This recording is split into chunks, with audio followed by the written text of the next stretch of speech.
Olá, boa tarde, sejam todos bem-vindos ao canal Jornal da Cidade Online. Debate JCO tem o prazer de receber o analista político José Carlos Sepúlveda e o advogado Marco Antônio Costa. Sejam bem-vindos.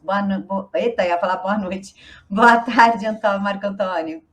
Boa tarde, Camila. Boa tarde, doutor Sepúlveda. Boa tarde, senhor Sepúlveda. Boa tarde, Camila. Boa tarde, doutor Marco Antônio. É uma alegria estar aqui com os dois e uma saudação a todos que vão nos acompanhar nesse programa. Doutor Marco, eu gostaria de começar com o senhor. Como o senhor tem visto o cenário político? O que mais tem chamado a sua atenção, faltando tão pouco tempo para as eleições? Acho que o interessante que a gente tem debatido bastante lá na Jovem Pan e trabalhado em termos de expectativa é a postura dos ministros do Supremo Tribunal Federal, principalmente no ambiente eleitoral, né? A maneira como eles têm conduzido a pauta da urna eletrônica, da sacrossanta urna eletrônica, a própria troca de comando do TSE foi algo que, para mim, essa semana deve ser destacado, porque você vê, né, se nota que existe um glamour, existe uma espécie de ostentação no âmbito de uma mera troca de comando de um órgão que deveria ser puramente burocrático, né? Não devia ter nenhum tipo de presença de agentes políticos ou até mesmo essa expectativa midiática que foi gerada em torno de algo que, se você olhar para o passado e só levantar as últimas trocas de comando que existiram, é algo natural, é algo até que passava numa nota de rodapé de jornal, às vezes de revista jurídica. Então, eu vi com espanto isso, né? Porque isso só comprova que ministros que deveriam se prestar ao serviço de ficar nos seus gabinetes, decidir nos autos, ter uma vida litúrgica, né, ter uma vida que também respeitasse a liturgia do cargo, tem adotado de maneira ostensiva um papel político. E eles não querem nem esconder isso. O próprio discurso do ministro Alexandre de Moraes é uma prova clara disso daí, né? Ele fala em liberdade de expressão, porém ele faz uma série de recortes à própria liberdade de expressão que soaram para mim preocupantes. Não acho correto. Nenhum recorte que ele fez é correto, é devido, é adequado. Seja defendendo o combate às fake news, porque é uma expressão amplamente subjetiva, dotada de um vazio conceitual absurdo, e discurso de ódio, que por sua vez também segue a mesma linha. Uma é voltada para tolher a liberdade de expressão das pessoas nesse período eleitoral, especialmente, né, dentro do tribunal, mas também fora, né? A gente tem um inquérito aí do Fim do Mundo, que é a prova maior disso, junto com o discurso de ódio, onde você cria algumas figuras de linguagem, também sem nenhum grau de cientificidade, sem nenhum respeito a princípios básicos do direito, onde você acaba transmutando tudo aquilo que você enxerga como ataque dentro dessa figura de discurso de ódio, e por sua vez, se você está sendo atacado, você pode responder com todo o arcabouço normativo constitucional que já existe e com a força de repreensão do Estado. Então eu tenho medo disso, sinceramente. Eu olho para esse grau de ativismo e vejo as pessoas e a mídia aplaudindo isso em sua grande maioria, me causa espécie, e eu considero um papel antijurídico, um papel que viola o bom senso, viola a expectativa das pessoas com relação ao que deveria ser meramente um posto, no caso do TSE, de pessoas que organizam a eleição, né? Juízes e um órgão executivo que apenas deveria executar o processo, o período de escrutínio. Nem acho que deveria existir, né? Mas aí são outros 500 também.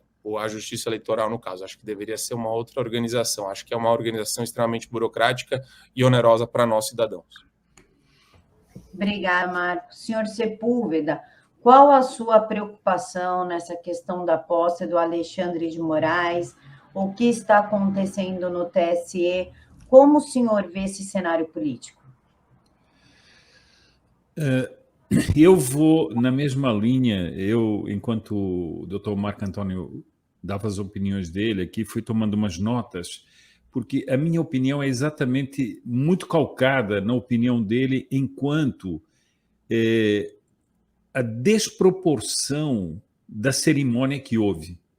Nós estamos falando, não estamos falando da posse de um presidente do Supremo Tribunal Federal, nós estamos falando da posse do ministro que vai assumir o controle do TSE. O que é isso? Um órgão que tem como função, bom, a meu ver também não devia existir, mas um órgão que tem como função administrar as eleições.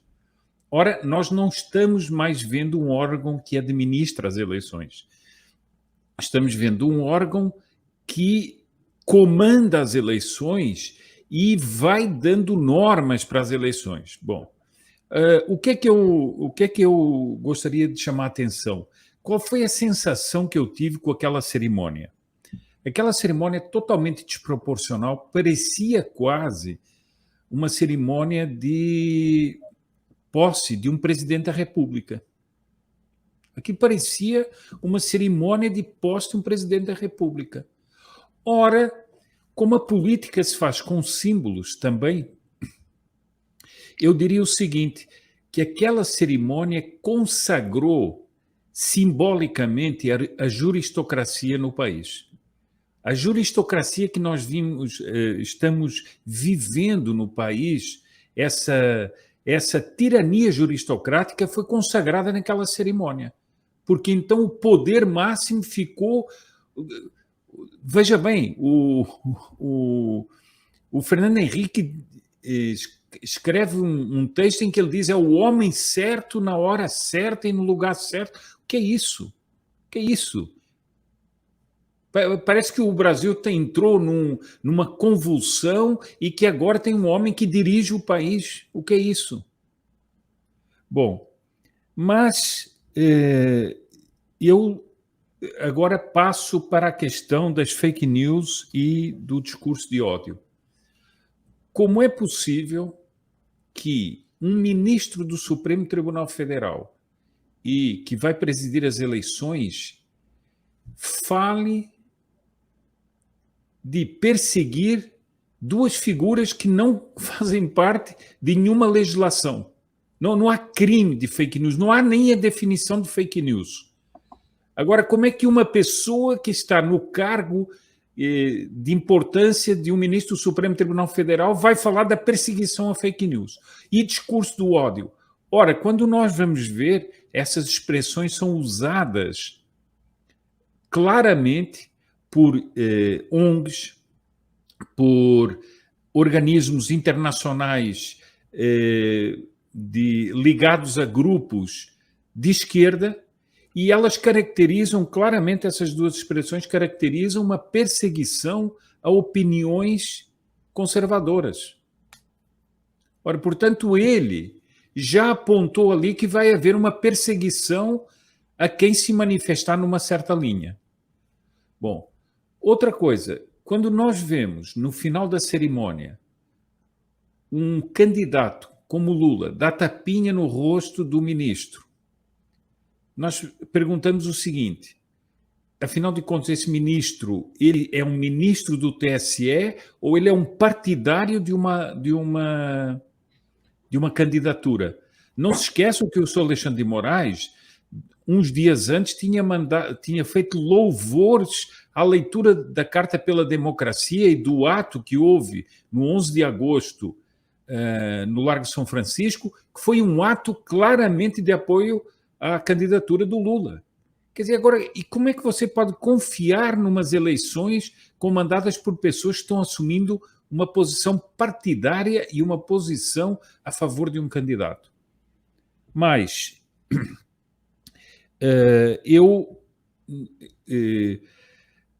me chama muito a atenção que, por exemplo, o Ministério da Defesa tenha pedido os resultados das eleições de 2014 e 2018 e o TSE tenha se negado a dar. Como negado a dar? Os dados de uma eleição são públicos. É a exigência da transparência da coisa pública fornecer esses dados. Ou eles são secretos? Os resultados das eleições são secretos? Mais do que isso, esses dados não foram pedidos por um particular. foram pedidos pelo ministro da Defesa, que é o ministro de Estado. Como? Então ele não tem acesso a um dado público? Ora, isso mostra uma prepotência, uma arrogância de quem comanda o tribunal fora do comum. Espero que o Ministério da Defesa não se dobre a essa negativa. Por fim, eu gostaria de lembrar aqui o seguinte: tanto se fala de democracia, tanto se fala de liberdade, mas o princípio da democracia, a quem a defende, o princípio da democracia é que o povo é o soberano da democracia. Bom, ora, o povo é quem menos importa aí. Vejam, por exemplo, que a pessoa que preside o TRE do Rio de Janeiro ameaçou de prisão, não sei em base em que lei, ameaçou de prisão quem entrar na cabine para votar. E se a urna der um erro, e se ele protestar contra o erro da urna, ele será preso. Mas como? O soberano, que é o povo, vai votar e vê que o seu voto não está sendo contado como ele quer, protesta e ele será preso? Agora eu pergunto o seguinte, a minha opinião, as pessoas só falam de urna. Bom, também a urna eletrônica que foi elevada, como diz o Dr. Marcandoni, à condição de divindade, né? Mas eu só pergunto o seguinte: se a pessoa não pode protestar, por exemplo, na hora de votar, ou tem a ameaça da questão de ser perseguido por fake news e discurso de ódio, eu só pergunto o seguinte: nós teremos realmente uma campanha eleitoral livre? Não, não temos. Não temos. Isto não caracteriza uma campanha eleitoral livre. Caracteriza uma campanha eleitoral sob pressão, sob ameaça, e isso não é o que nós poderíamos esperar de uma campanha eleitoral. Obrigada, senhor. Desculpa. Não, tem até uma questão que o doutor Sepúlveda colocou que eu acho interessante. Posso fazer uma parte rapidinho? Lógico. Que é esse modus operandi, esse comportamento que ele segue sem qualquer tipo de responsabilização. O desenho institucional que foi feito em 1986 até 5 de outubro de 88, ele é altamente problemático nesse aspecto, porque ele se mostrou falho, não só o sistema de freios e contrapesos, como cheio de vícios em termos de representatividade no Congresso Nacional, mas essa é outra matéria, mas muito falho com relação à responsabilização dos agentes públicos que estão lá no judiciário, no órgão de cúpula do judiciário. Eles, por meio do foro por prerrogativa de função, junto com o fato de se tratar de última instância na esfera penal e processual penal, o Supremo ele tem um conflito gigantesco de interesse com os membros do Senado Federal, que seria o órgão competente para dar início e dar andamento ao processo de impeachment de um ministro do Supremo. Então, naturalmente, os senadores estão capturados pelo Supremo Tribunal Federal. E a grande questão aí que se coloca, no meu entender, é que não só eles sabem disso, eles não são bobos, como eles agem, né, nos bastidores, trabalhando já de maneira até muito clara, trabalhando dentro da arena política, e o que acho que o mais problemático de tudo isso é a cultura de medo que foi instaurada lá. E isso permeia, né? Então você está falando de um órgão de cúpula, mas isso acaba intoxicando toda a magistratura, porque você começa com uma espécie de corporativismo lá em cima. Já o judiciário é muito corporativista naturalmente, mas os juízes eles se sentem empoderados, né? É aquela espécie de comportamento por mimetização. Eles vão mimetizando essa aura de estamos acima do bem e do mal e acabam confluindo para isso, né? Eu não posso me manifestar, que alguém vai me prender, alguém já deixou muito claro isso lá no Rio de Janeiro, um juiz, que não deveria falar nada. Nenhum juiz deveria sair por aí dando entrevista, dando coletivas, né, fazendo proselitismo político de baixo nível, que nem deputado federal do baixo clero faz, mas acaba gerando mais insegurança jurídica e imprevisibilidade, sendo que o papel deles era exatamente o oposto. Então, acho que a gente tem que, de alguma forma, aprender com isso nessas eleições e, eventualmente, pressionar o Senado Federal, o futuro Senado Federal, para que comece a adotar medidas aí necessárias para uma reforma constitucional nesse sentido. Pode começar no Senado, pode começar, enfim, dentro da casa competente, mas a Constituição ela precisa, sem sombra de dúvida, ser reformada, e essa é só a ponta do iceberg. O problema real, no meu entendimento, está no controle concentrado de constitucionalidade que precisava ser extirpado do texto constitucional. Não é a maneira correta de respeitar o Congresso Nacional. Ele foi sabotado por meio do controle concentrado de constitucionalidade, e ainda com o ativismo judicial a gente tem um descontrole total, gerando essa hipertrofia do Supremo sobre os demais poderes. Obrigada, doutor Marcos. Inclusive, retorno a pergunta ao senhor. O presidente do Tribunal Superior Eleitoral, Alexandre de Moraes, vai encontrar com o ministro da Defesa, o general Paulo Sérgio. O que nós podemos esperar disso? Eu acho que agora a gente tem esse arrefecimento, né, da situação eleitoral. Infelizmente, ninguém se sente muito livre para falar, até nos órgãos de imprensa, que não são aí desse mainstream, né, essa velha imprensa, essa extrema imprensa, que já é contaminada por um perfil já esquerdista. Então, eles estão livres para falar o que eles querem, eles até aplaudem o Alexandre de Moraes nos seus ímpetos autoritários, mas eu imagino que a tendência é que, até por conta da postura do Bolsonaro da posse do Alexandre de Moraes para cá, tem sido, eu imagino que será, uma tentativa de arrefecimento dessa temperatura das ruas com relação a críticas ao TSE e ao sistema eleitoral. Eu acho que ele deveria poder criticar, poder questionar sempre, sem nenhum tipo de limitação. Mas eu entendo que ele está enxergando, como se fosse um tabuleiro 7D. Né? Ele está jogando um tabuleiro complicado, difícil, porque onde você encontra poder ilimitado hoje é no TSE e no STF. Mas como você tem 3 ministros do STF no TSE, eles acabaram se aproveitando desse poder ilimitado. Hoje é isso que eles têm na mão, poder ilimitado. E o Bolsonaro ele faz um cálculo político. Quanto vale a pena ele conseguir questionar, colocar o pessoal do Ministério da Defesa, os agentes técnicos aí do Serviço Público de Confiança das Forças Armadas, que tem sim muito mais capacidade técnica do que o corpo técnico do TSE para analisar dados e para acompanhar o processo de escrutínio. Então, se ele conseguir colocar um pessoal de qualidade lá para fiscalizar o andamento do pleito eleitoral, eu acho que isso vai ser bom para todo mundo.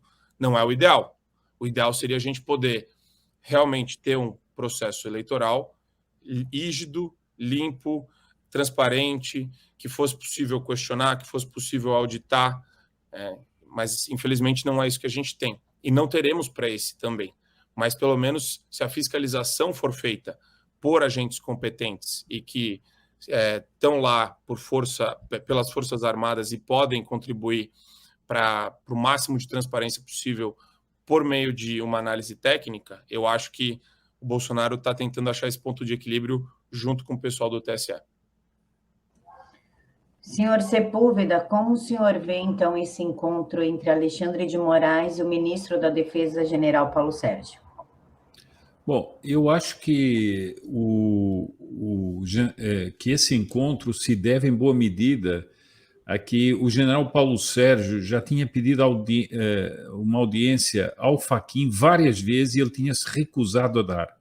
E nas minutas do general Paulo Sérgio, era sempre relembrado que o ministro Fachin se recusava a dar uma audiência, o que é um absurdo, né?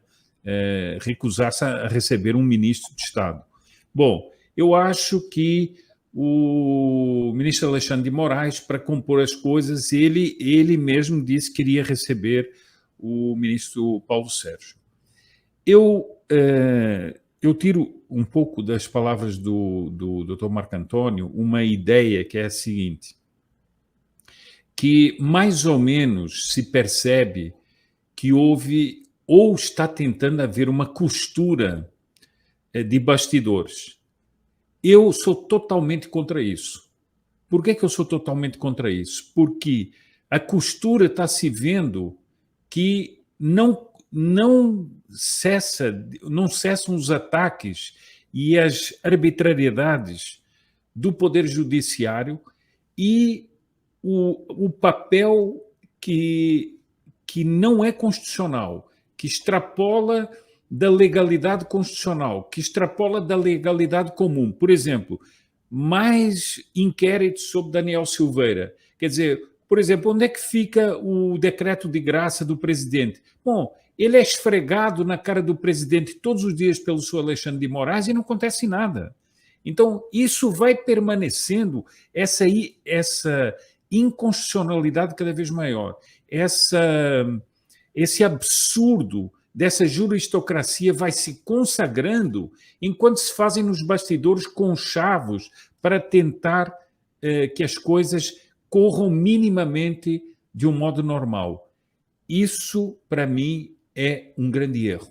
É um grande erro porque foi assim que a Venezuela afundou na ilegalidade que ela está hoje. Foram-se fazendo acordos, foram-se aceitando arbitrariedades e, no final, nós estávamos onde estamos na Venezuela. Eu acho que e já deviam ter sido aplicados há muito tempo, os meios constitucionais para resolver essa crise, para fazer com que o Poder Judiciário voltasse aos seus limites. Era preciso ter feito isso. O professor Ives Gandhi, ainda outro dia, e o desembargador Sartori também disseram a mesma coisa na audiência do Senado. É necessário realmente uma atitude que está, uma atitude prevista na Constituição para fazer o judiciário voltar ao seu lugar. Essa coisa de conchavos, de acertos de bastidores, isso não vai a lugar nenhum. Eu só pergunto o seguinte, o senhor Lira, por exemplo, que comanda a Câmara dos Deputados, hoje ele vem dizer que o resultado da eleição será respeitado. Mas o que é que ele tem a ver com isso? Ele é porta-voz de alguém? Ele é porta-voz do presidente? Eu não sabia disso.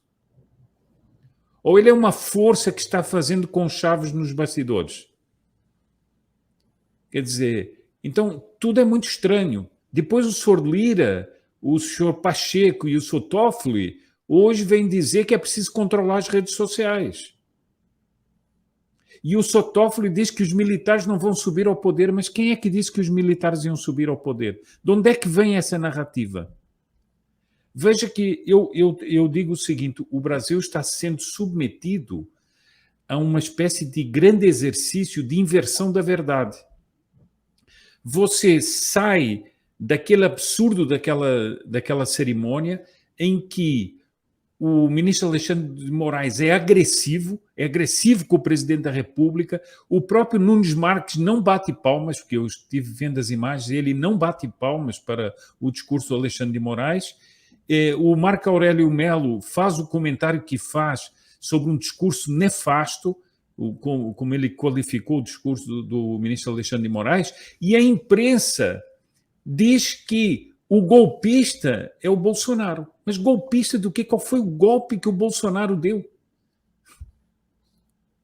Quando tem um sujeito que prendeu pessoas ilegalmente, deputados, jornalistas, etc., que faz um discurso ameaçador e depois quem é golpista é o Bolsonaro. Ora, isso, para mim, causa uma grande apreensão de que nós estamos vendo no Brasil dias muito sombrios, mas muito sombrios mesmo. Quer comentar, Marco?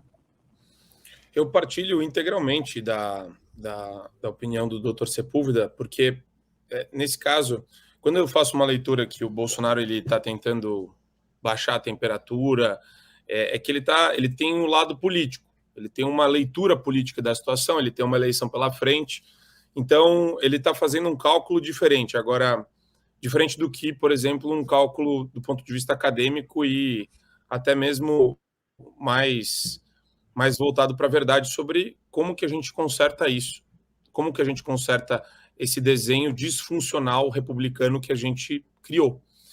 E porque, a bem da verdade, eu não acho que... Tem muitos problemas. Problema no Congresso de subrepresentação, existe uma desproporcionalidade no que se refere, e eu sempre pego como exemplo o Estado de São Paulo, tinha que ter 120 deputados dos 513, 125, 130, ao invés de 70, se você fizer regrinha de 3 básica, população de São Paulo, população do Brasil, deputados por São Paulo, deputados total Brasil. Isso daí é básico, tá errado. Então a gente já tem um problema sério de desproporção aí, na Câmara Baixa. Depois você vai para o Supremo e a gente misturou controle concentrado com controle difuso. Até então, tranquilo, quando não começaram a adotar posturas ativistas. Porque, né, os partidos com subrepresentação no Congresso Nacional e que sempre perderam disputas de quórums no Congresso Nacional, viram que existe um alinhamento ideológico com a grande maioria dos ministros do Supremo Tribunal Federal. Uma vez que eles se perceberam isso, eles começaram a usar de maneira completamente deslocada e abusiva das ações do controle concentrado, a DEI, a DO, a DC e a DPF. E olha que surreal.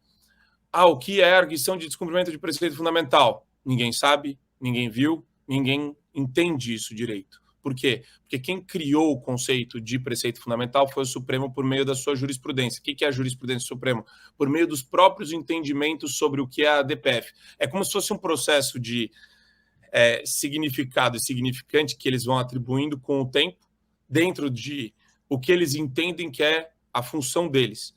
Então criaram um conceito amplíssimo, tanto que eles estão metendo bedelho em operação policial nos morros do Rio de Janeiro.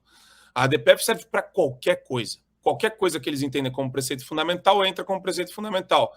Mas onde que está isso na Constituição de maneira objetiva? Não está. É na jurisprudência deles mesmos.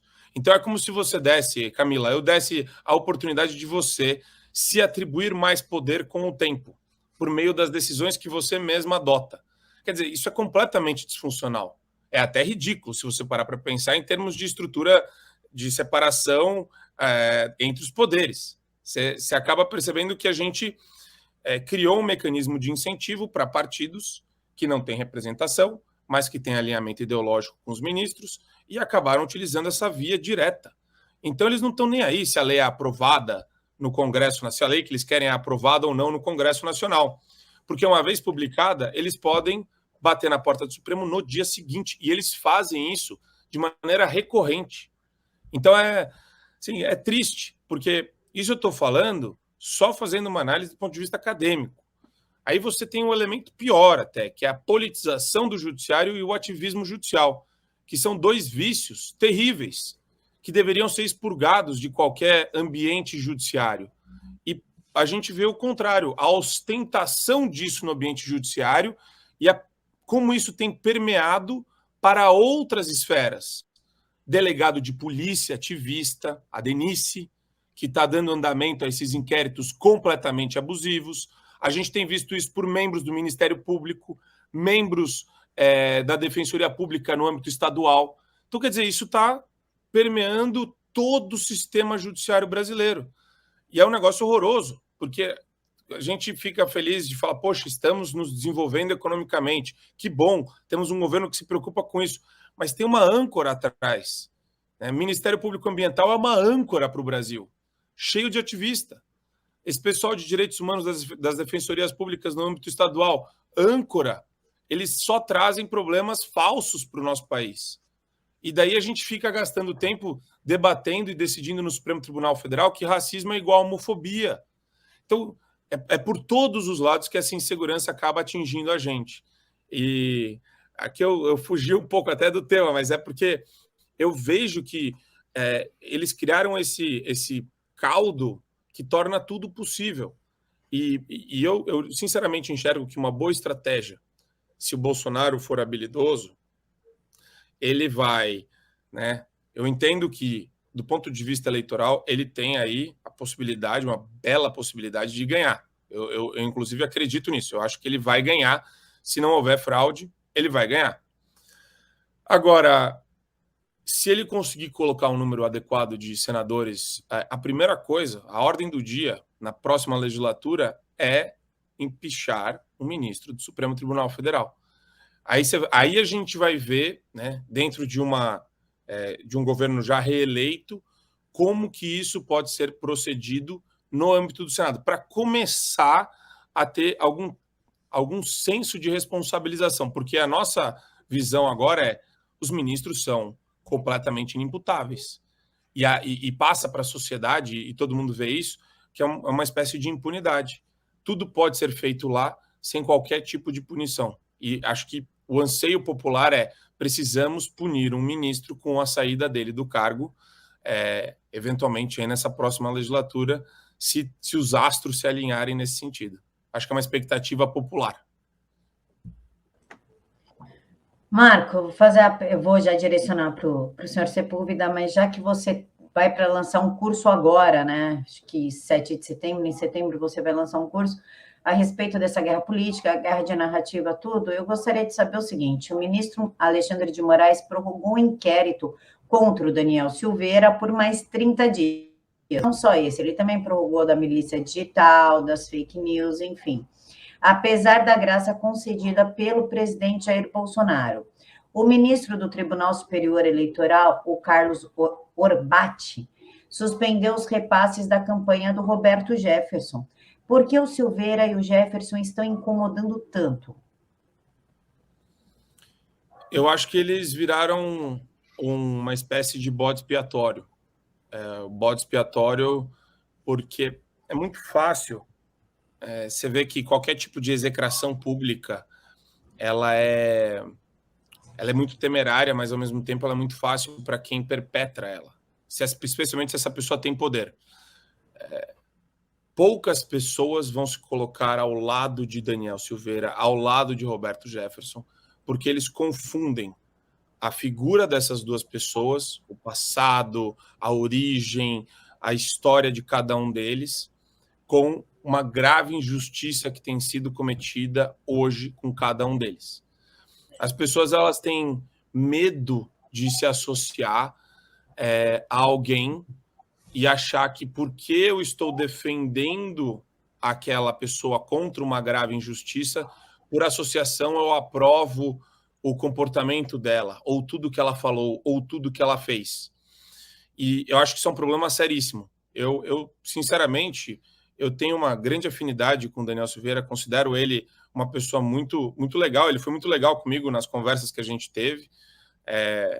Ele acompanha sempre a programação da Jovem Pan. E eu vi o vídeo que ele postou várias vezes. Não tem absolutamente nada naquele vídeo. Só que, de novo, né? Você junta centenas de órgãos de imprensa jogando pedra, tacando fogo, querosene na pessoa. E daí vem um monte de desinformação. Não, porque ele foi preso, taranã, isso daí é um absurdo, e ninguém busca a história de verdade. Eles só querem difamar a pessoa. Ninguém busca saber o que aconteceu. Quais foram as situações quando ele era policial, o que aconteceu de fato. E de novo, daí o pessoal vira e fala: eu não gosto do jeito que ele fala, eu não gosto da maneira como ele se comporta, ele é muito grande, então a pessoa fica intimidada. Então aí vem uma série de subanálises que acabam afastando aquela pessoa de uma defesa de Daniel Silveira contra uma injustiça que é clara, é objetiva. Não é uma injustiça subjetiva, é uma injustiça taxativa. Não existe... A gente está falando de imunidade parlamentar, literalidade do texto constitucional, que foi atropelada. E vem a maneira de fazer isso é muito triste, né? Porque Roberto Jefferson, ele está longe de ser uma figura, um beato aí, uma figura que na política não tem história. Ele tem história, ele tem um passado sombrio, ele tem um passado de relações espúrias, mas eu não defendo que isso aconteça nem com o membro do PCO, o presidente do PCO, que é o cara cuja tese é fazer a revolução armada, colocar os donos dos meios de produção contra uma parede, metralhar todo mundo, que nem aquele professor da UFRJ falou uma vez, um bom paredão, uma boa arma, uma boa bala, depois uma boa pá e uma boa cova, né? Citando Brecht. Então, eu acho que eu nunca ia defender a prisão de um cara desse, apesar do discurso dele ser absolutamente pior, muito mais odioso, muito mais pernicioso do que o vídeo do Daniel Silveira ou até o vídeo do Roberto Jefferson, que não tinha ameaça lá. Mas, de novo, a tática deles é transmutar discurso em ato de agressão. Eles estão fazendo essa confusão, eles bagunçam dois conceitos que são muito claros. Um é discurso, o outro é agressão concreta. É um ato, é uma ação. Eles misturam os dois e falam: este é um ato de ameaça objetiva e iminente. E a gente sabe que isso é uma grande bobagem, porque a gente vê por aí outros partidos e outras personalidades fazendo ameaças muito piores e nada acontece com eles. E a grande coincidência é que todos esses estão para a esquerda. E você vê um vídeo aí de uma insatisfação genérica do Daniel Silveira, e isso vira um inquérito que é prorrogado e vira uma militância também do meio jurídico contra ele, porque ele não cumpre padrões de decoro que foram estabelecidos por essa elite ungida de intelectuais e jornalistas que se colocam no direito de jogar sempre mais uma pedra, e eles não estão nem aí para princípios e valores que a gente defende, independentemente de quem fala. Eu acho que esse é o ponto. A beleza da liberdade de expressão vai lá, PSTU, briga, grita, quem bate cartão não vota em patrão, é isso aí, contra burguês vote 16, é isso aí, seja feliz, PSTU. Eu não tô preocupado com a sua gritaria. A sua gritaria, você está num ambiente democrático, grita, briga. Agora, eu não posso confundir isso com um ato concreto de agressão, senão eu viro um hipócrita e um cínico, que é o que eu enxergo nas pessoas que apoiam a prisões completamente injustas e flagrantemente inconstitucionais dos dois. Muito obrigada, doutor Marcos. Senhor Silveira, por que o Daniel Silveira e o Roberto Jefferson são tão perseguidos? Por que eles incomodam tanto? Seu microfone, senhor Sepúlveda. Voltou. Eu tenho a mesma opinião do Dr. Marco Antônio sobre esse problema que existe com o público, que é o seguinte: a pessoa alia ou junta o que, por exemplo, Roberto Jefferson foi no passado com a injustiça que é praticada no presente.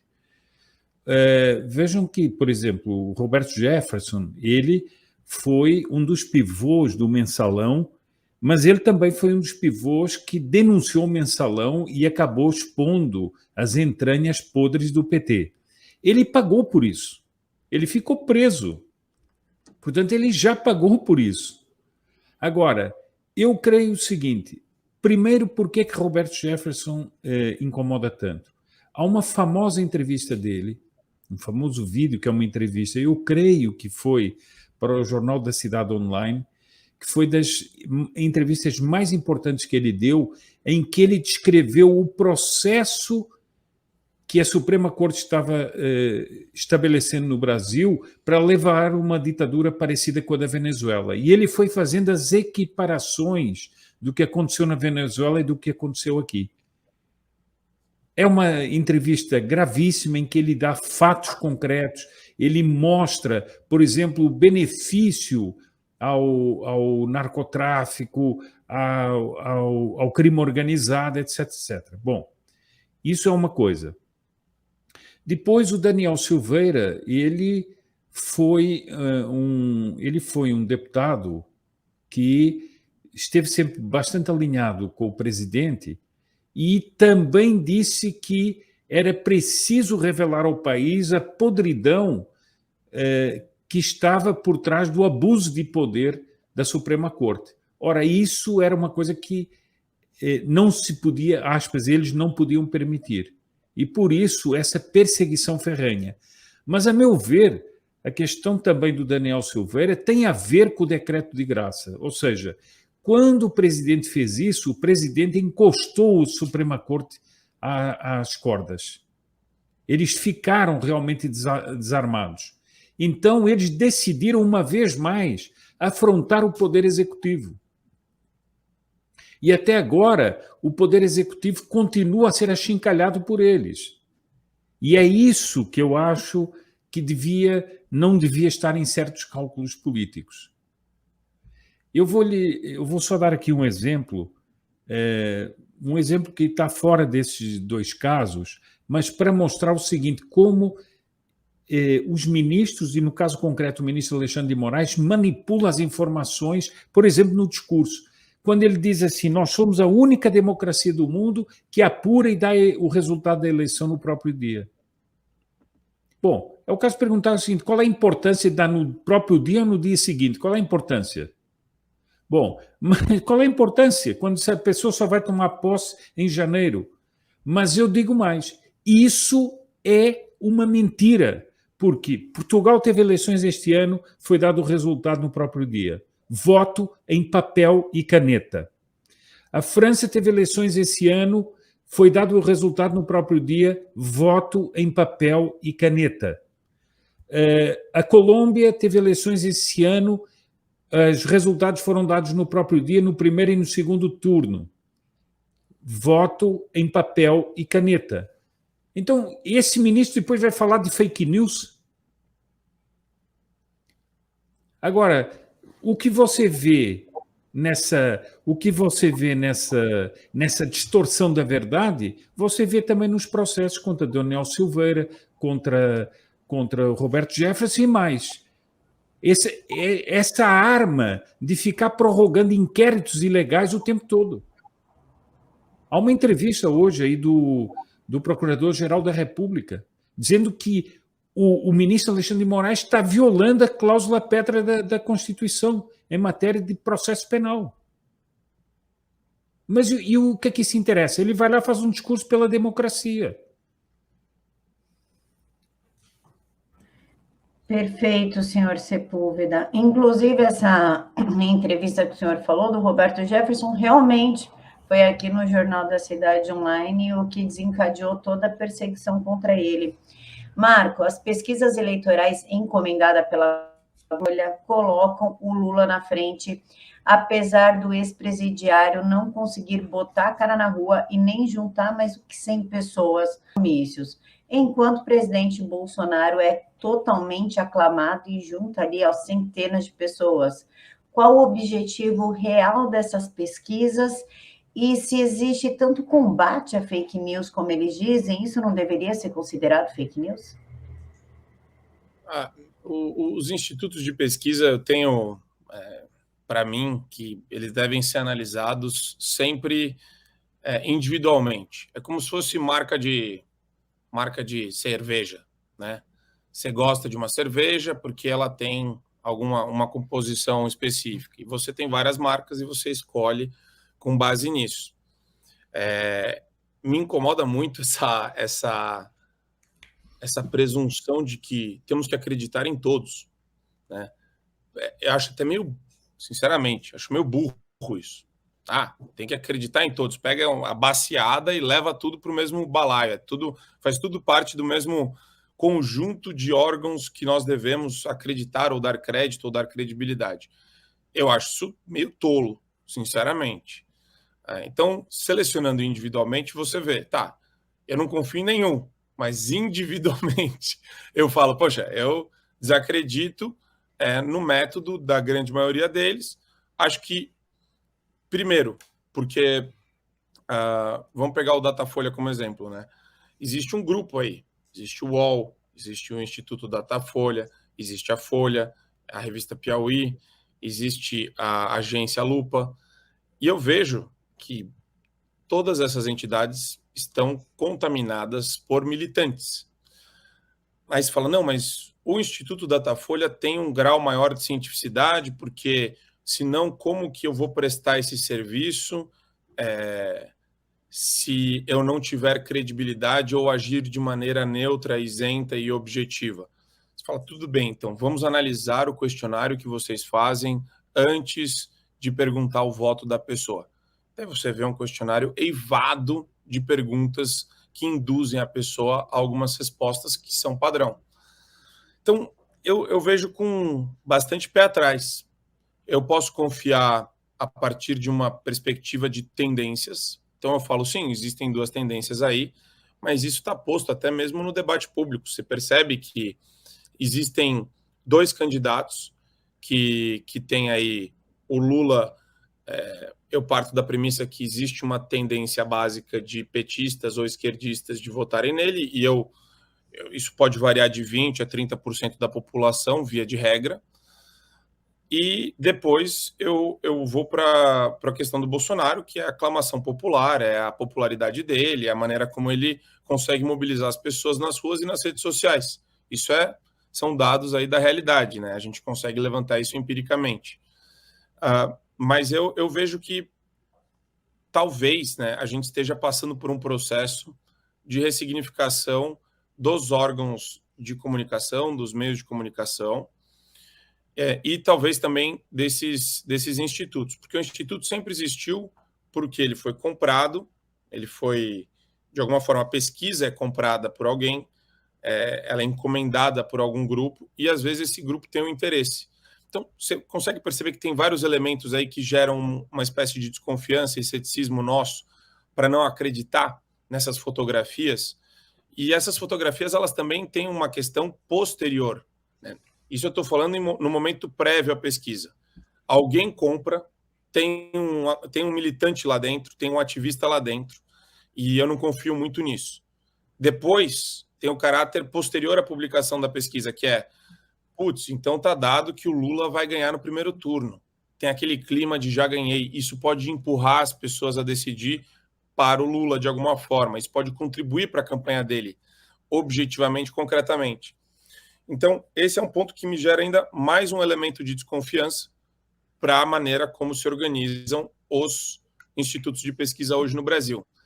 Tem o Paraná Pesquisas, acho interessante, gosto às vezes da maneira como eles se apresentam, mas mesmo assim, mesmo que os critérios metodológicos sejam bons, eu ainda acho que as pessoas são bombardeadas durante 2, 3 anos pela imprensa militante.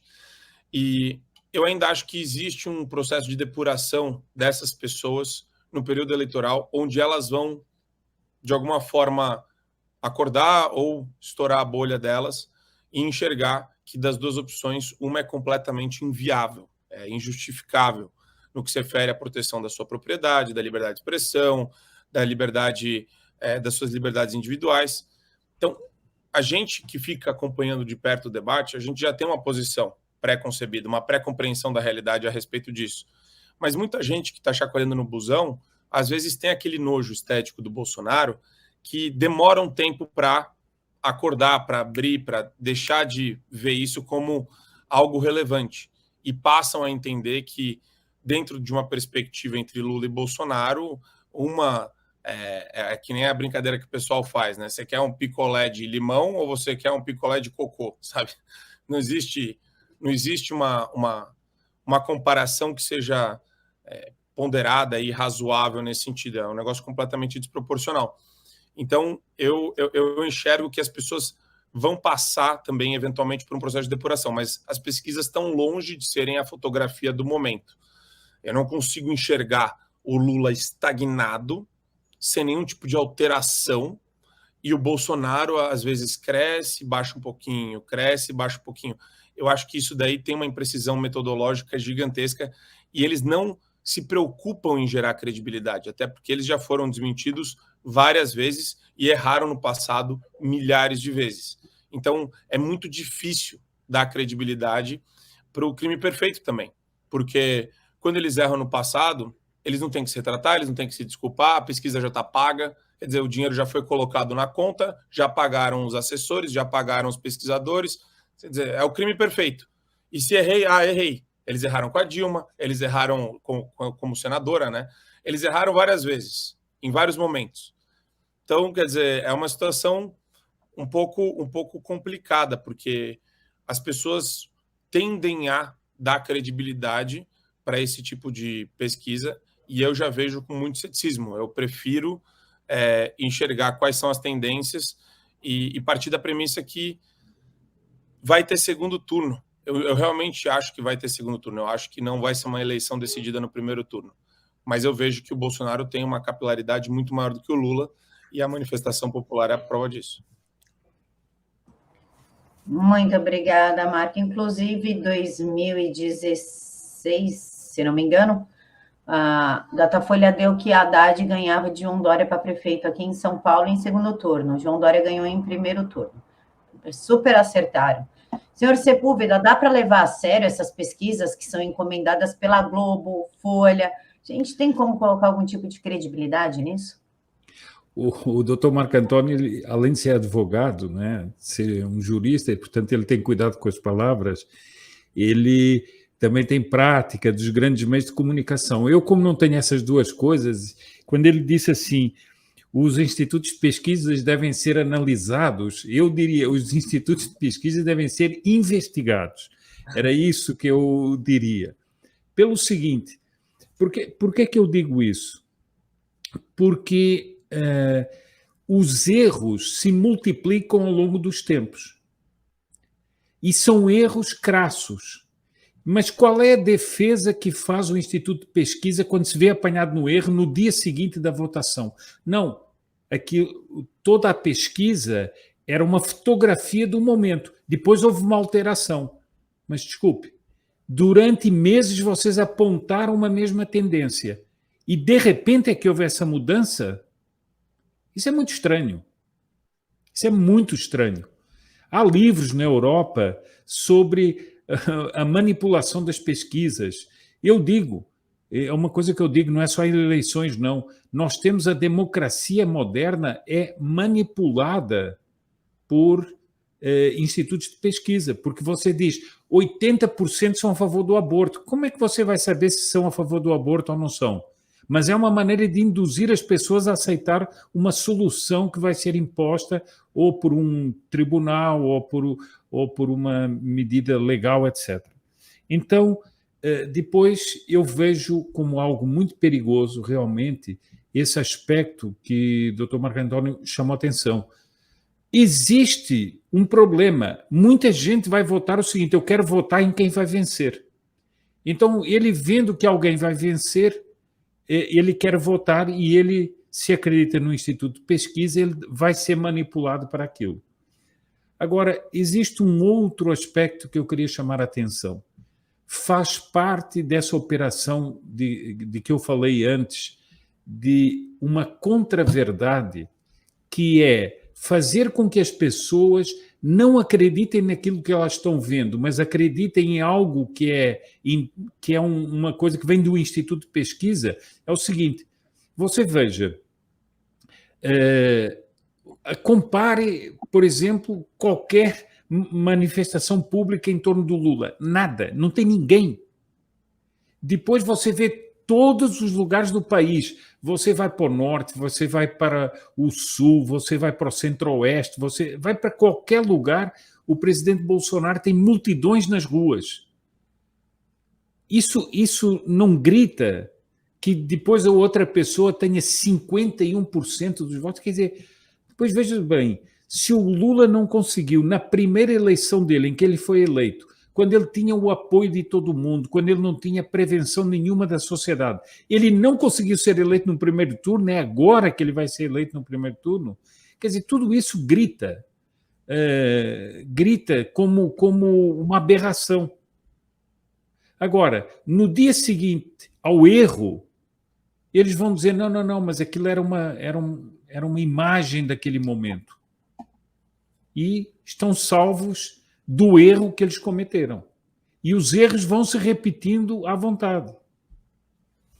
Eu queria fazer até um paralelo, Camila, com o que o doutor Sepúlveda falou com relação a essa criação de falsas expectativas do Poder Judiciário por meio do ativismo, né, e por meio do proselitismo político de alguns dos seus ministros. Eles se aproveitam sempre da situação. Eles cometem também diariamente esses crimes perfeitos. Então é o seguinte, o Barroso falou, dia 7 veremos o tamanho do fascismo no Brasil. Aí o Bolsonaro diminui o tom e dia 7 vai ser gigantesco e eles vão virar, alguém vai virar em algum momento e falar, tá vendo? Graças ao Poder Judiciário, eles sempre conseguem capitalizar em cima de eventos incertos a partir de premissas erradas que eles construíram do passado para o futuro e gerar esse clima de tensão. É tudo fabricado. E eles ganham, na cabeça deles, né? Eles ficam gerando esse falso capital político em cima disso e vendem a um custo muito caro. Então, se as eleições se o Bolsonaro for bem sucedido na eleição, for eleito com uma margem considerável de votos, eles vão achar um jeito de se autocongratular, de se autoabraçar e falar, tá vendo? Foi graças à minha intervenção como ministro, porque algo pior poderia ter acontecido. Nós afastamos o ímpeto golpista do capitão Bolsonaro, sabe? Então eles dão um jeito sempre de construir essa narrativa e provavelmente a imprensa, que é cúmplice deles, ela dá vazão a essa narrativa que é completamente falsa. Doutor Marco, eu vou... saiu meu microfone. Pronto. Doutor Marco, eu vou voltar para o senhor, então, porque apesar dos ataques constantes que o presidente Bolsonaro vem sofrendo, a economia no Brasil está decolando. Nós tivemos pouco durante a conta dessa economia mais aberta, mais livre, proposta pelo Paulo Guedes. Isso pode contribuir para a vitória do presidente? E que balanço o senhor faz da gestão dele? Eu acho que é um balanço positivo, sem dúvida. É difícil conciliar, né? Você tem um Congresso que tem um viés muito à esquerda ainda.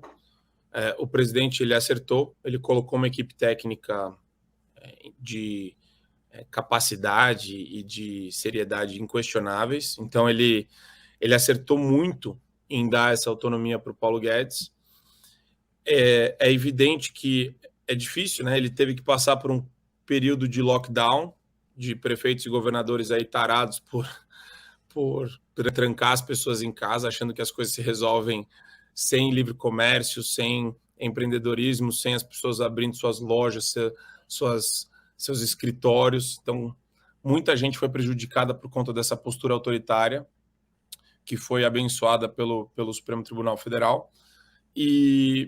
Mas o Bolsonaro, ele se colocou no lado certo da história, no meu entender. Foi um dos poucos chefes de Estado que não defendeu o lockdown, nem a hipocrisia das máscaras, nem a hipocrisia de ficar querendo enfiar a goela abaixo estudos preliminares de vacinas. Então, quer dizer, eu gostei muito da posição dele, até do ponto de vista moral. Eu acho que ele se manteve defendendo aquilo que ele acreditava que era certo, mas muito mais do que isso, a liberdade das pessoas decidirem por conta própria. Ele não ficou defendendo que as pessoas não se vacinassem. Ele quis questionar a eficácia das vacinas. Mas quando ele fazia isso, o pessoal descia a lenha nele, batiam duro, falando que ele era anti-vacina, falando que ele era isso. Então, quer dizer, é muito claro para mim o lado autoritário dessas pessoas que hoje estão completamente fragilizadas do ponto de vista científico, porque está escancarado que houve um problema econômico, houve um problema sanitário muito sério, e o estelionato dessas pessoas ficou bem evidenciado. Eles cometeram muito estelionato, ganharam muita popularidade, tentaram surfar nessa onda, e você vê que João Dória desapareceu. E todos os políticos que tentaram surfar alto, que nem o João Dória tentou, perderam muita credibilidade e ficaram num limbo político, porque a população percebe, né? A população não gosta disso. Apesar de muitos terem medo e ainda olhar na rua gente de máscara andando por aí, eu acho que o Bolsonaro ele sempre quis defender a liberdade de você fazer o que você quiser. E isso, acho que do ponto de vista econômico, acabou sendo bom pro país, em alguma medida, do ponto de vista até de demonstração de para onde a gente quer ir. Mas, enquanto isso, o Paulo Guedes ele fez uma reforma silenciosa no âmbito infralegal.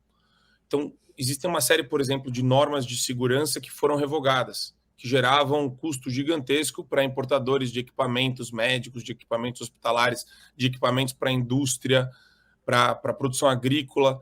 Tudo isso daí foi desonerado por conta dessa reforma silenciosa.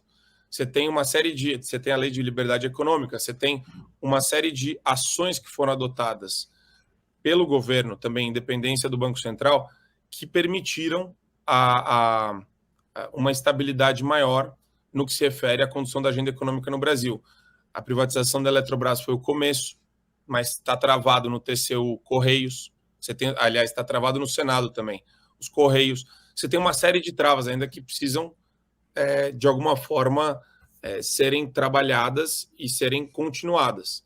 Mas ficou muito claro que o governo ele quer desonerar a classe trabalhadora, o empreendedor, os empresários, quem gera riqueza. E para mim, isso daí é altamente positivo. O meu cálculo é que eles tiveram êxito, só não pôde implementar mais medidas e passar mais pautas no Congresso, porque você tinha debates aí que duraram 7 meses no Senado, por exemplo, atrapalhando completamente, porque não era só o Senado que estava travado na CPI da Covid, com Renan Calheiros, Omar Aziz e Randolfo Rodrigues, enchendo a paciência de todo mundo. A própria mídia incensou esse pessoal e ficou dando mais projeção ainda para eles durante o período pandêmico. Então, atrapalhou muito. Existiu um esforço muito grande por parte da classe política e da mídia contra o governo para fazer essas medidas, para implantar mais medidas econômicas. Muito obrigada, doutor. Senhor Sepúlveda, qual balanço o senhor faz da gestão do presidente Bolsonaro com essa crescente da economia? Olha, eu não sou especialista em economia, mas o que eu vejo é o seguinte: eu vejo que o Brasil está sendo um sucesso mundial. É o que nós estamos vendo, é que o Brasil está sendo um sucesso mundial. Nós vemos a Europa num grave problema, nós vemos Estados Unidos num grave problema, apesar do presidente Trump ter deixado os Estados Unidos numa situação econômica invejável, nós vemos o que é que está acontecendo agora com os Estados Unidos.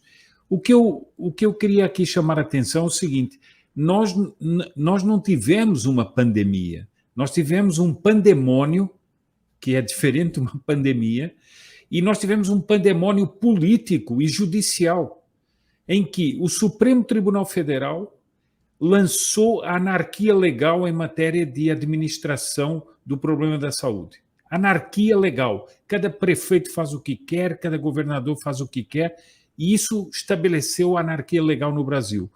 Em segundo lugar, com essa anarquia legal estabelecida, nós tivemos governadores e prefeitos que, para sabotar o governo e lançar o país numa crise econômica, fecharam tudo. Hoje, no Telegraph de Londres, sai um estudo de que o lockdown matou mais pessoas do que o Covid. E eu pergunto o seguinte: todos aqueles artistas, jornalistas, cientistas, etc., que vieram dizer fica em casa, eles vão fazer um vídeo agora dizer o seguinte: desculpe, eu errei? Não vão, né? Mas o presidente tinha razão. Isso vai dar problema no futuro, porque não vai ficar em casa e a economia vai se arrebentar. Bom, com isso tudo, apesar disso tudo, o governo e aí a equipe técnica do Paulo Guedes tem um papel muito grande. Eles conseguiram realmente fazer um trabalho que hoje está sendo exemplo no mundo de equilibrar as coisas, e nós estamos vendo que as coisas no Brasil não estão nem de longe com a gravidade que nós vemos nos outros países. Bom, quando se fala dos Estados Unidos, que está num grave problema, já dá para avaliar o que é, qual é a situação, né? Nós estamos vendo, por exemplo, vá ver os preços dos combustíveis na Europa. E veja aqui no Brasil, quer dizer, agora aqui em São Paulo, você já passa nos postos de gasolina e a gasolina já está passando para baixo de R$ 5. Quer dizer, é um feito. Isso é mais ou menos €1, uma coisa assim. Então, o que eu acho é o seguinte: o Brasil, nesse momento, ele está sendo um exemplo para o mundo. Eu acho que, graças a Deus, essa loucura e essa anarquia não atingiu o agronegócio, e por isso o Brasil também se equilibrou muito bem. E essa guerra que foi feita, né, essa guerra de desinformação, eu chamo isso uma guerra de desinformação. Outro dia eu estava vendo um vídeo de todos os artistas da Globo e outros: fica em casa, fica em casa. Puxa, dá vontade, bom, o que dá vontade eu não vou dizer aqui assim, mas enfim, dá vontade de pedir para eles gravarem um videozinho dizendo, se desculpando, né? E é engraçado, né, doutor Sepúlveda, vídeo do Fantástico, o que eu aprendi durante o meu período em casa, de artistas que têm milhões na conta, aí falava do curso para abordar, para aprender a abordar, quer dizer, é um negócio é um pessoal tão desconectado da realidade, e os jornalistas, o mais engraçado é isso, né, com Zoom, com Skype, eles conseguiam sobreviver em casa, o salário caía igual, mas eles esquecem de todo o resto. Quer dizer, mostra uma visão completamente solipsista do mundo. Eles enxergam o mundo pela ótica da experiência pessoal própria, única deles. Isso é muito triste, é muito pobre do ponto de vista humano. É um bando de gente que se vende como um baita humanitário, repleto de humanidade, cheio de amor no coração para dar, e são os baita de uns hipócritas, porque é notório que esse pessoal nunca se colocou na posição do outro. E defendendo absurdos, né? Saiu o estudo agora de Harvard sobre hidroxicloroquina, aí de novo, né? Mais um elemento que que era considerado aí falso por eles, e daí começa a ser repensado. Só que eles não fazem essa meia-culpa. Acho que isso a gente enxerga, mas a história não vai. Eu espero que a história não deixe isso passar em branco. Mas tem muita gente que até hoje não dá a mão à palmatória. Isso é muito triste. Pessoal muito autoritário. E não dá a mão à palmatória quando estão envolvidas perdas de vidas, né? Porque no lockdown morreram mais pessoas que no Covid. E quantas pessoas que não se trataram, por exemplo, com a cloroquina, que agora os estudos dizem que podiam ter salvo as pessoas? E qual é o senso humanitário dessa gente? Eu concordo consigo, é a hipocrisia multiplicada pela hipocrisia, né? Mas eles estão sempre dispostos a chamá-lo de negacionista, de totalitário, de golpista, de não sei quantos, né? E é interessante, né? Esses dias eu estava vendo, eu esqueci o nome do autor americano que estava falando na Heritage Foundation. Eles nos chamam de fascistas, misóginos, sexistas, todos os istas, né? Que você pode imaginar. E lá, era em inglês a palestra dele, e eles falam, e a gente chama eles de liberals. Mas eu posso fazer a tradução aqui de progressista, né? Porque liberal tem uma conotação branda, suave, sim, bonitinha, né? Eles são liberals. E aqui a gente então eles chamam a gente de tudo que é ruim, e a gente devolve para eles da forma mais bonitinha que existe, chamando-os de progressistas. Então, eu acho que tem que repensar isso também. Isso daí está muito... tá desonesto até, do ponto de vista semântico. Não dá mais para classificar esse pessoal como progressista. De progressista não tem nada. É regressista, é autoritário. A gente tem que entender de outra forma, porque no imaginário popular, para as pessoas que escutam a gente, mas que não se aprofundam nesses estudos e nessa realidade, tem uma conotação muito melhor progressista do que conservador. E para nós aqui, né, progressista é muito mais legal do que liberal. Então, eles ainda têm uma vantagem de ponto de partida em termos semânticos. A gente tem que melhorar isso daí. Temos que afiar os nossos qualificativos, né? Exato.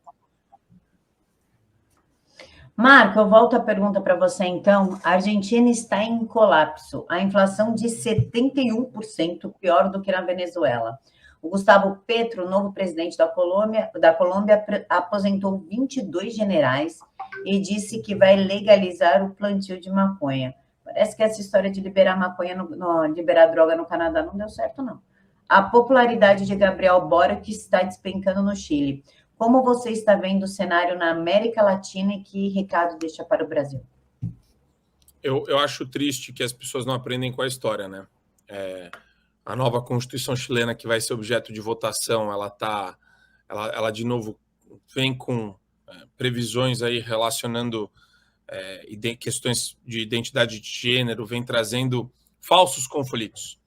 E a grande questão é essa, quer dizer, você vê a Argentina publicando decreto que fala sobre linguagem neutra, quando eles têm uma série de problemas reais para resolver e eles às vezes se preocupam com problemas falsos, fabricados. Infelizmente, o patamar civilizacional de países da América Latina tem sido prejudicado por uma mentalidade retrógrada, popularesca, muito, muito infame e triste de quem não aprendeu com a história. Se a gente tivesse aí pessoas de alguma forma engajadas no ambiente político em querer o melhor para o seu próximo e para a sociedade, certamente isso não aconteceria. Mas é o discurso fácil, né? O discurso falso é o discurso mais fácil que tem. Vem para cá que eu vou cuidar de você, o Estado vai cuidar de você, o Estado vai cuidar desses conflitos fabricados, de disputa de gênero, de ideologia de gênero, de racismo estrutural, de transfobia, de questões climáticas, né, questões ambientais. Então, de novo, eu enxergo que a fabricação desses falsos problemas serve ao único propósito de colocar o Estado no meio como o agente que vai resolver esses problemas. Só que, quando eles fabricam tudo isso, eles deixam de olhar para o que é mais importante, que é a liberdade, que é o livre mercado, que é a livre iniciativa. E não só isso, né? Eles interferem nas liberdades para poder solucionar esses problemas, que são falsos, eles acabam entrando na esfera individual, na sua propriedade, na sua empresa.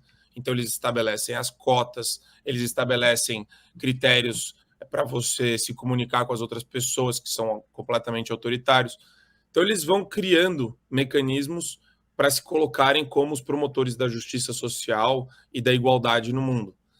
O que é muito triste. Se você olhar para a história, você vai perceber que a União Soviética é a melhor prova da derrocada desse sistema. Eles tentaram fazer isso ostensivamente e forçando, né, a igualdade entre as pessoas. Não só não gerou igualdade para ninguém, porque você tem sempre a classe dos burocratas lá em cima, bilionários, e a classe dos pobres. Não tem classe média, não tem classe média alta, não tem classe média baixa, não tem nada no meio. É só pobre e aquela elite que se torna aí meio que a elite autoritária, autocrata que domina o país, domina a nação. Então, eu acho muito triste que as pessoas elas cedem, elas abrem mão da racionalidade em prol de sentimentos que são completamente desprovidos de sentido e de evidências empíricas na realidade. Elas abraçaram esses discursos e a América Latina vai sofrer com isso. E os Estados Unidos podem sofrer com isso também, se continuarem por esse caminho, se continuarem elegendo representantes democratas radicais que vão trabalhar a partir dessa sistemática de que você precisa do Estado para ter uma vida melhor. É complicado. Eu acho que em algum momento, e Friedman fala muito isso, né? As crises, elas são cíclicas. A beleza do livre mercado é que o ciclo ele é menos grave e ele é menos intenso, ele é mais rápido e muito menos grave, menos intenso quando você vê a crise acontecer. O socialismo e esses sistemas, eles são crise total. É crise atrás de crise e o negócio só se intensifica. Em algum momento vai ter que entrar o adulto na sala para resolver. E o adulto vai ser um líder conservador, um líder com premissas e valores liberais. Então, quer dizer, a conta chega e ela vai chegar para esses países. E é muito triste ver que as pessoas cedem a razão em prol dessa emoção tóxica, desses sentimentos tóxicos. Perfeito, doutor Marco. Senhor Sepúlveda, como o senhor vê esse cenário da América Latina e que recado isso deixa para o Brasil? Eu me preocupo muito, ainda antes aqui do programa, eu estava consultando os jornais da Colômbia a respeito do que aconteceu lá. O que aconteceu é uma coisa gravíssima, que é uma decapitação das Forças Armadas, na realidade. 52 generais são afastados pelo Petro, e ele declara que ele vai acabar, que ele vai modificar o serviço de inteligência, vai colocar, e já colocou no serviço de inteligência, um ex-guerrilheiro do M19. Portanto, vejam bem o calibre do que ele está fazendo. Isso depois de que o Maduro tinha dito de uma aproximação das Forças Armadas venezuelanas às Forças Armadas colombianas. Bom, e depois ele declara que ele vai cancelar o programa de controle de drogas, porque aquilo é uma concepção ultrapassada. Então, ele vai dar toda uma concepção esquerdista para esse assunto. Eu acho que isso não só para a Colômbia, mas para o Brasil é altamente perigoso, porque nós temos uma mudança radical nas Forças Armadas, em que ele está fazendo, segundo vários analistas, está fazendo o que o Chaves fez, só que o Chaves tinha a prerrogativa de ser também ele militar, mas o que o Chaves fez, que é politizar as Forças Armadas e passar as Forças Armadas para a mão de pessoas que têm uma ideologia de esquerda. Isso é extremamente perigoso. E é um aviso para as Forças Armadas do Brasil, que acham que, se houver um governo de esquerda, vai ser institucional a relação. Não vai. Não vai ser institucional. E veja o seguinte, veja como os governos de esquerda estão pouco se preocupando com golpes de força. E tirar 52 generais, declarar o fim da guerra às drogas e pôr na inteligência do país um sujeito que foi um guerrilheiro do M19, isso é um golpe de força, apesar dele ter ganho as eleições. Houve algum abalo sísmico contra a Colômbia? Não, não houve. Eles não têm esses problemas. Nós muitas vezes ficamos com melindres, achando que vai acontecer isso e aquilo. A esquerda não tem esses problemas. Bom, e o que nós estamos vendo é um governo que mal começou, já se lançou pela linha da radicalidade e pela linha da radicalidade de postura geopolítica, em que ele vai tentar uma aproximação com o narco-estado da Venezuela. E isso eu acho altamente perigoso para o Brasil, mas muito perigoso mesmo. Senhor Sepúlveda, muito obrigada. Marco, muito obrigada. Eu que agradeço. Obrigado, doutor Sepúlveda. Aprendi muito com o senhor hoje. Eu é que agradeço, Camila e doutor Marco Antônio. Foi uma alegria poder dividir aqui a bancada. Nós estivemos no CIPEC junto, não consegui cumprimentá-lo por lá, mas gostei muito daquela sua mesa redonda lá, muito bem organizada. E parabéns pela sua atuação aí na mídia, porque precisamos de vozes assim que sejam destemidas e sensatas ao mesmo tempo.